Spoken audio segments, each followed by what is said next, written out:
मैं आपका भाई भतीजा बेटा अवधी भोजपुरी गायक विकास पांडे बड़े भैया अजीत सिंह यादव मिर्जापुर के सौजन्य से माननीय पूर्व मुख्यमंत्री श्री अखिलेश यादव जी के ऊपर एक प्यारा सा गीत भेजा जा रहा है। आप सभी सुने और शेयर करें। अखिलेश यादव जिंदाबाद जिंदाबाद जिंदाबाद, डिंपल यादव जिंदाबाद जिंदाबाद जिंदाबाद, अखिलेश यादव जिंदाबाद जिंदाबाद जिंदाबाद, डिंपल भाभी जिंदाबाद जिंदाबाद जिंदाबाद।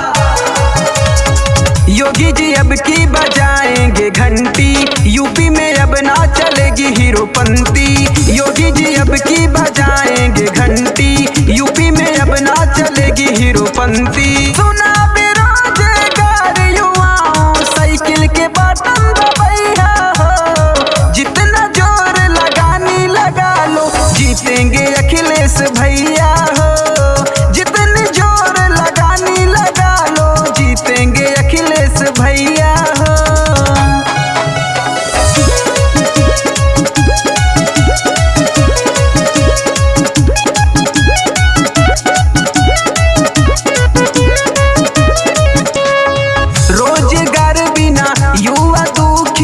दुखी आज किसान बा, केहू सुने वाला जनता के नहीं खे, इतना शाही राज बा।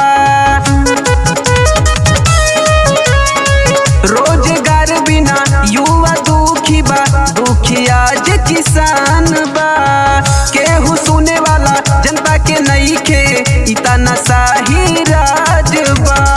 रोजगार के अवसर बढ़े आए सही समैया हो, रोजगार के अवसर बढ़े आए सही समैया हो, जितना जोर लगानी लगा लो जीतेंगे अखिलेश भैया हो, जितना जोर लगानी लगा लो जीतेंगे अखिलेश भैया हो।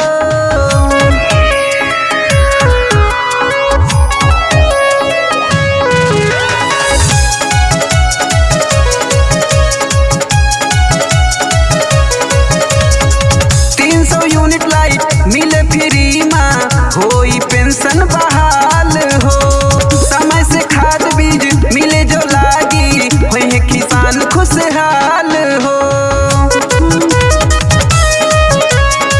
300 यूनिट लाइट मिले फ्री माँ, होई पेंशन बहाल हो, समय से खाद बीज मिले जो लागी, होई किसान खुशहाल हो। शिक्षा स्वास्थ्य फ्री जे कैलस उनके भूल न जइहा हो, शिक्षा स्वास्थ्य फ्री जे कैलस उनके भूल न जइहा हो, जितना जोर लगानी लगा लो जीतेंगे अखिलेश भैया हो, जितना जोर लगानी लगा लो जीतेंगे अखिलेश भैया हो। अखिलेश यादव जिंदाबाद जिंदाबाद जिंदाबाद, डिंपल यादव जिंदाबाद जिंदाबाद जिंदाबाद, अखिलेश यादव जिंदाबाद जिंदाबाद जिंदाबाद, डिंपल भाभी जिंदाबाद जिंदाबाद जिंदाबाद। लैपटॉप कन्या विद्या धन बाटी, होई न केहू निराश हो, सपाया अखिलेश जी अब की बाटे जनता के आस हो। लैपटॉप कन्या विद्या धन बाटी, होई न केहू निराश हो, सपाया अखिलेश जी अब की बाटे जनता के आस हो।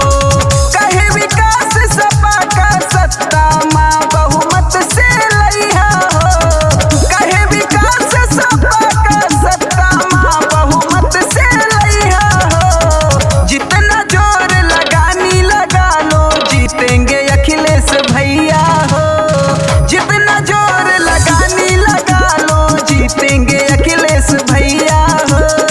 You will have to leave the throne of Lucknow, Yogi बाबा।